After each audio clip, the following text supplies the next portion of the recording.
Antes de o mundo conhecer o Vietnã como um campo de batalha entre Estados Unidos e comunismo, aquela terra já carregava feridas tão profundas que nem mesmo o tempo ousou cicatrizar. A verdade incômoda, e quase sempre ignorada, é que a Guerra do Vietnã não começou nos anos 60. Ela nasceu no silêncio, na escuridão das décadas anteriores, quando nenhum cinegrafista estava ali para filmar, e nenhum jornal ocidental se importava em contar o que estava acontecendo. O Vietnã, no início do século XX, era uma colônia francesa, e não uma colônia pacífica. Era um território controlado pela força, administrado pelo medo e explorado ao limite. Os franceses chamavam aquilo de missão civilizadora, mas para o povo vietnamita, o nome correto era outro: ocupação, escravidão, humilhação. Para alimentar as riquezas de Paris, milhões de vietnamitas foram deslocados de suas terras, obrigados a plantar arroz, borracha e carvão em sistema de trabalho que, na prática, era coerção total. Quem se recusava, apanhava. Quem questionava, desaparecia. E quem tentava fugir, morria. Aldeias inteiras tinham de entregar cotas impossíveis de produção. E quando não conseguiam, soldados franceses queimavam colheitas como punição, condenando famílias ao desespero. Os números desse período são frequentemente esquecidos, talvez porque expõem o que o Ocidente preferia esconder. Estima-se que, entre 1900 e 1940, centenas de milhares de vietnamitas morreram devido à fome, doenças e punições cruéis impostas pelo regime colonial. Prisões como a infame Polo Condori, onde dissidentes políticos eram torturados, existiam décadas antes de qualquer envolvimento norte-americano. Ou seja, a ideia de que o Vietnã era um país em paz antes da chegada dos Estados Unidos é uma ficção conveniente. Mas o sofrimento não era apenas físico, era psicológico. Os vietnamitas eram proibidos de falar sua própria língua nas escolas, proibidos de aprender sua história e proibidos de ocupar cargos de liderança significativos. Era uma estratégia pensada: destruir uma identidade nacional para tornar o povo mais dócil. A cada geração, os franceses tentavam apagar mais um pedaço da alma vietnamita. E, ainda assim, o espírito de resistência sobrevivia em silêncio. Nas florestas, nos vilarejos escondidos, em becos onde ninguém ousava vigiar, surgiam sociedades secretas, reuniões clandestinas, planos de revolta. Não era ainda uma guerra aberta, era uma guerra na sombra. Uma guerra que ninguém reconhecia, mas que já queimava por dentro.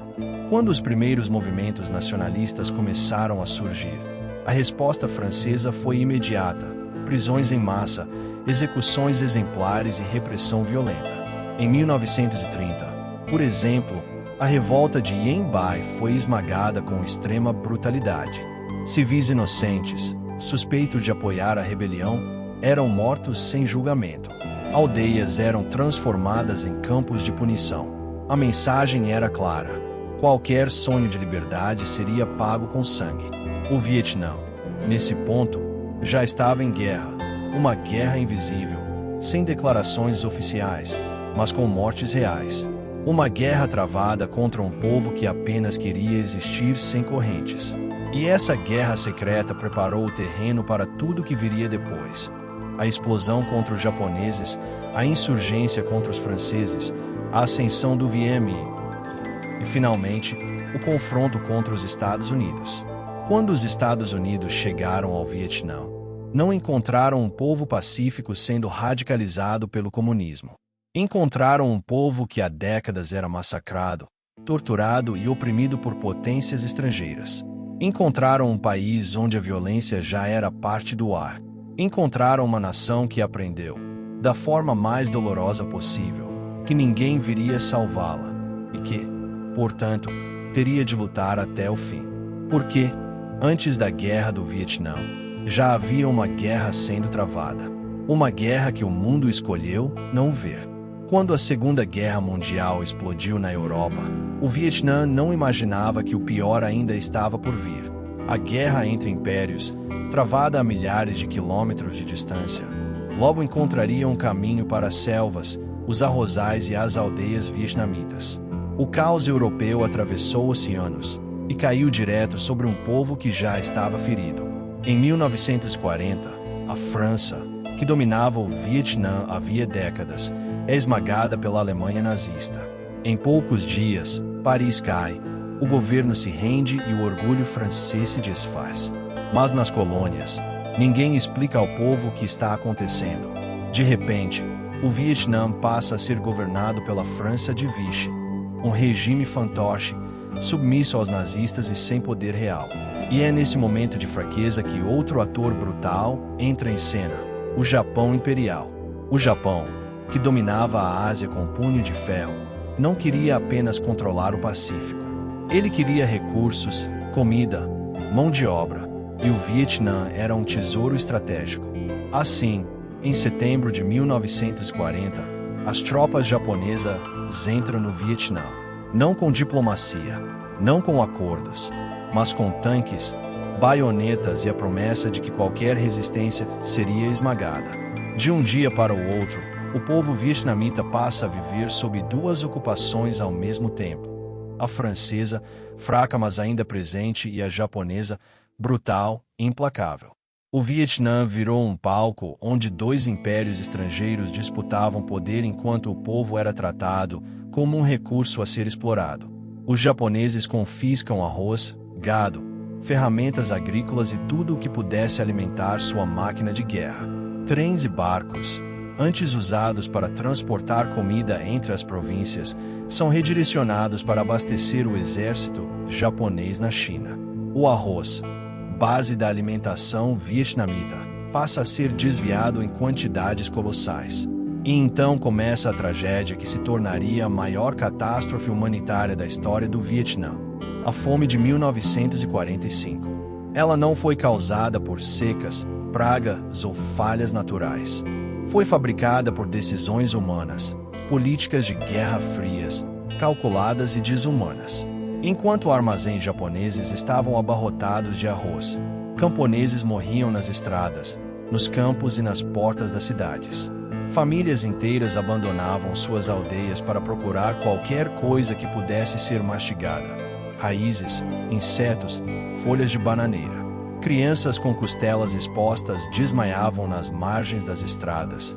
Idosos morriam de exaustão tentando encontrar um punhado de grãos. Cidades como Hanoi e Haiphong se transformaram em túmulos a céu aberto.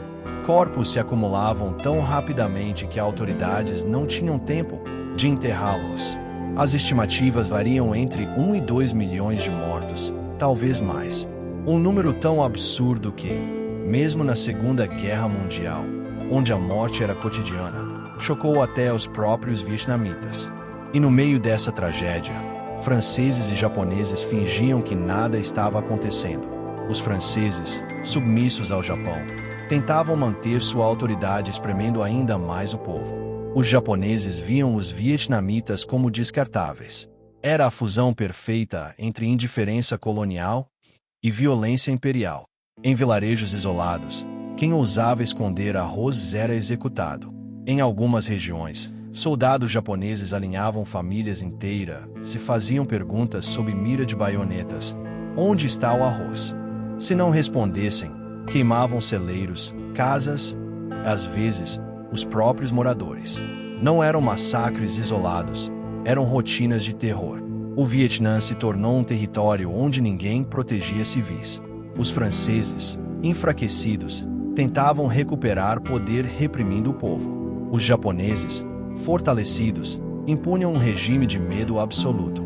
O vietnamita comum, o agricultor, o pescador, a costureira, o comerciante, era a vítima esquecida dessa disputa entre dois impérios decadentes. E, justamente nesse ambiente sufocante, algo começou a mudar dentro da população.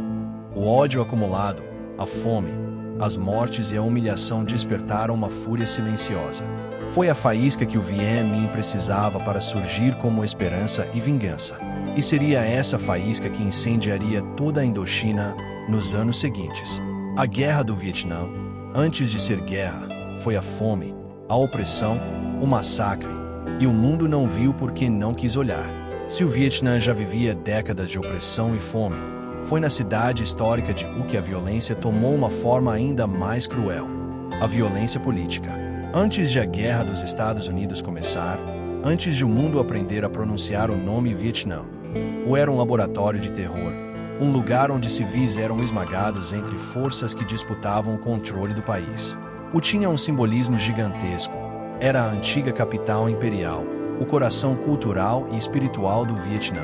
Mas, na década de 1950, tornou-se também o coração do medo. Ali, cada rua, cada bairro, cada rosto era observado, avaliado, marcado. Quem era leal aos franceses? Quem apoiava o Vietnã? Quem era suspeito? Quem simplesmente estava no lugar errado na hora errada? A resposta era quase sempre a mesma: prisão, desaparecimento ou morte.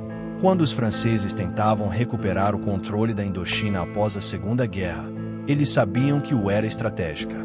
E sabiam também que a população simpatizava com a independência. A resposta francesa foi feroz.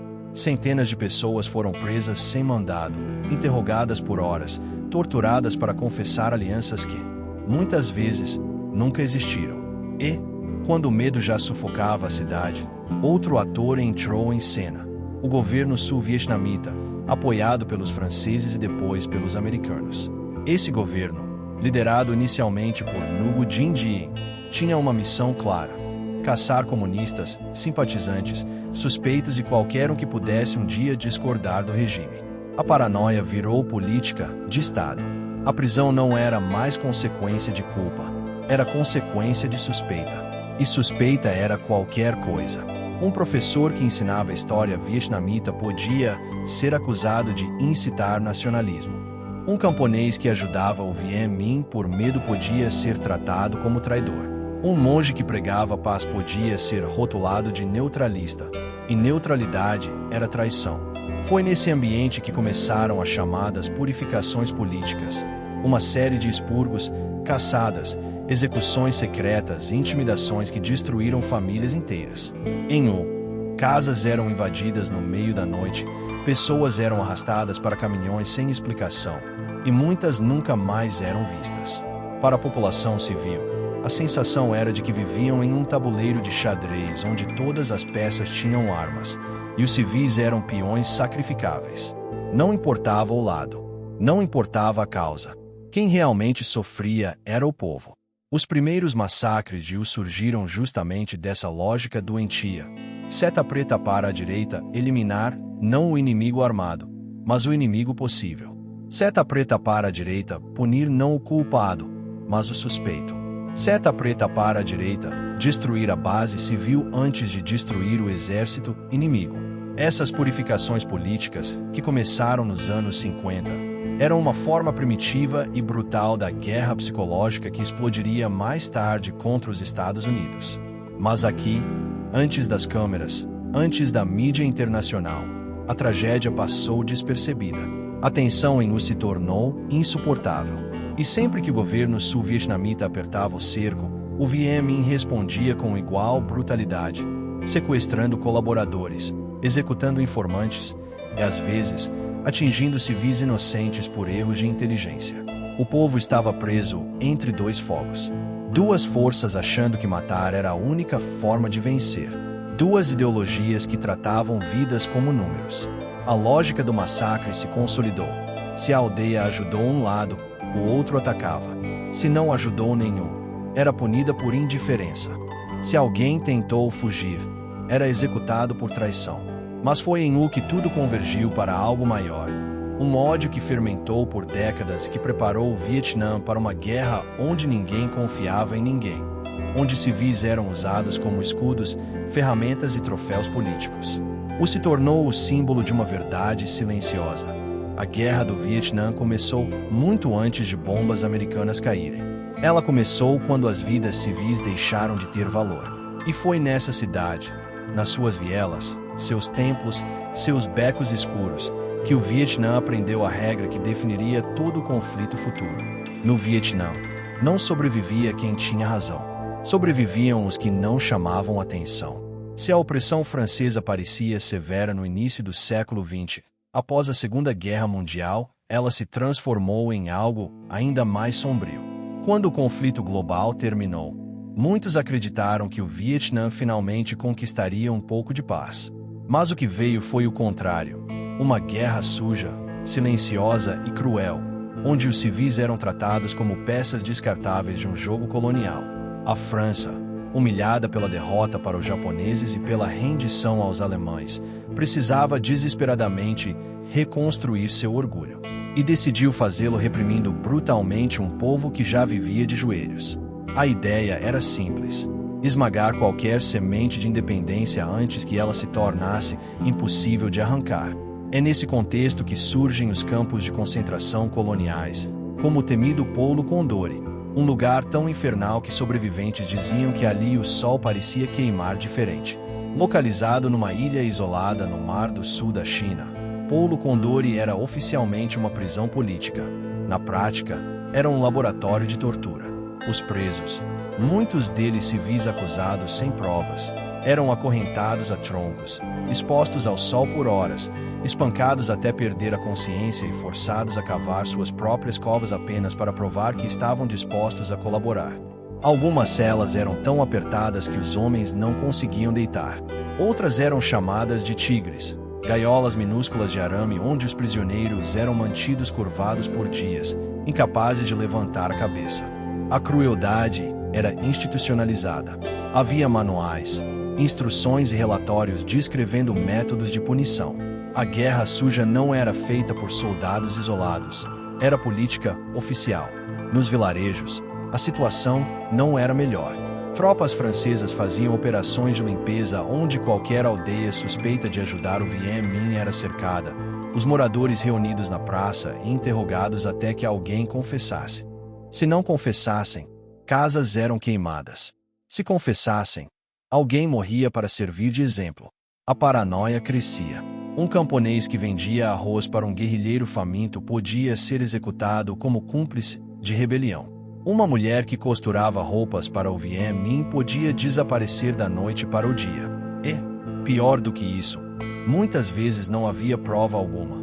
Bastava uma denúncia anônima, um boato, um vizinho com inveja. Foi nesse ambiente que a França introduziu um método particularmente odioso: o centro de triagem, onde civis eram classificados como amigos, inimigos ou neutros. Os neutros eram automaticamente suspeitos.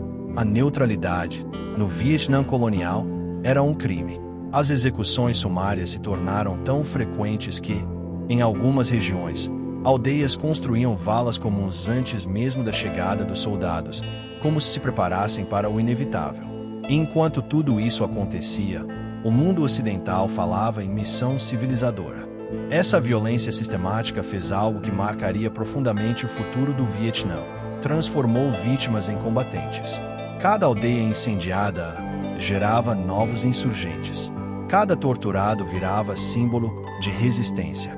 Cada prisioneiro morto fortalecia a narrativa de que a liberdade só seria conquistada com o sangue do opressor. A ironia cruel é que muitos dos métodos coloniais franceses seriam copiados anos depois pelos militares sul-vietnamitas e pela CIA. Paulo Condori, por exemplo, continuaria ativo, agora com supervisão americana. Era como se a dor tivesse sido passada de uma ocupação para outra, sempre com o mesmo inimigo, o povo. Enquanto isso, o Vietnã se fortalecia nas selvas e montanhas. O sofrimento dos civis, longe de intimidar, apenas engrossava o apoio ao movimento independentista. A Guerra Suja Francesa tinha um efeito colateral que Paris jamais previu. Ela radicalizou uma geração inteira de vietnamitas. O Vietnã já não era apenas um país ocupado.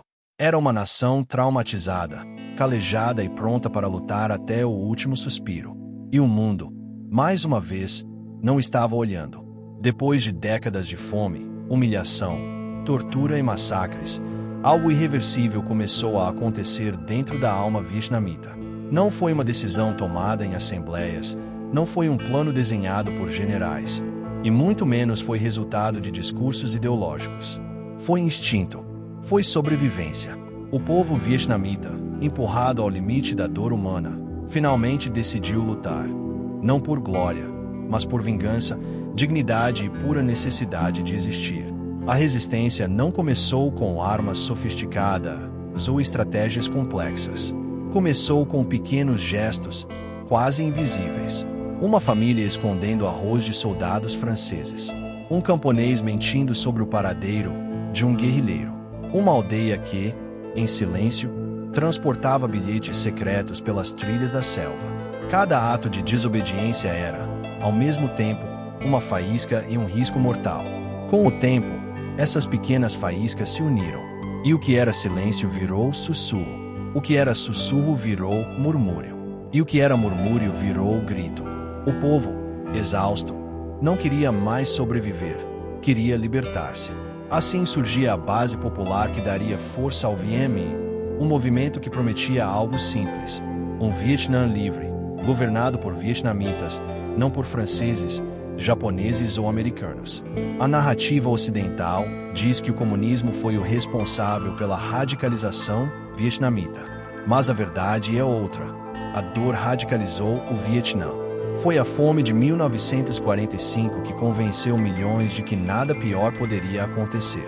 Foi a arrogância francesa que mostrou que o colonizador nunca teria piedade. Foram os expurgos, as torturas e os campos de concentração que ensinaram que a neutralidade era impossível. E quando o povo decidiu lutar, ele não lutou como um exército tradicional. Ele lutou como uma nação inteira. Enquanto os franceses tinham tanques, aviões e navios, o VMI tinha uma arma que o inimigo jamais compreenderia: apoio total da população. A mulher que carregava água também carregava munição escondida. A criança que brincava na vila observava rotas e movimentos inimigos. O pescador que voltava do mar trazia informações detalhadas sobre patrulhas francesas. Cada aldeia era um forte. Cada camponês era um mensageiro. Cada família era uma base logística. Foi esse apoio massivo que fez o VMI se transformar de um grupo de guerrilheiros mal armados para uma força militar capaz de enfrentar um império europeu. E, conforme os franceses intensificavam a repressão, o efeito era sempre o contrário: mais resistência, mais ódio, mais vontade de lutar. A violência colonial estava preparando seu próprio fracasso. E havia algo mais profundo, algo quase espiritual: a sensação de revanche histórica. Depois de ser dominado por chineses, mongóis, franceses e japoneses, o Vietnã acreditava que aquela era a última chance de romper um ciclo de submissão que já durava 1000 anos. Eles não estavam lutando apenas contra soldados, estavam lutando contra seu próprio passado. A selva vietnamita, úmida, densa e escura, se transformou no grande aliado do povo. As rotas escondidas, os túneis improvisados, as emboscadas cirúrgicas, tudo isso nasceu da intimidade entre o vietnamita e sua terra. Um soldado francês podia ter treinamento, mas jamais conheceria a floresta como quem nasceu ali. E assim, a resistência deixou de ser defensiva e se tornou ofensiva. Aldeias marcadas para serem purificadas pelas forças francesas se transformavam em armadilhas mortais. Patrulhas coloniais desapareciam, sem deixar vestígios. Postos avançados eram atacados com precisão matemática. Tudo isso era obra da aliança invisível entre povo e guerrilheiros. O Vietnã se levantou, não como exército, mas como tempestade. E essa tempestade culminaria em Dien Bien Phu, a batalha que destruiria o domínio francês e chocaria o mundo. Uma batalha que só foi possível porque, antes dela, houve cada lágrima, cada fome, cada corpo cruelmente abandonado nos campos. O colonizador sempre acreditou que o medo manteria o Vietnã submisso. Mas o que ele construiu foi exatamente o contrário: um povo que não tinha mais medo de morrer, porque já tinha visto tudo o que a morte podia fazer. Essa foi a força que iniciou a verdadeira guerra. Uma guerra feita por um povo que decidiu que, se era para morrer, que fosse lutando. Quando o mundo finalmente voltou os olhos para o Vietnã nos anos 60, viu um país em chamas. Viu helicópteros americanos sobrevoando selvas densas. Viu ataques na Palme.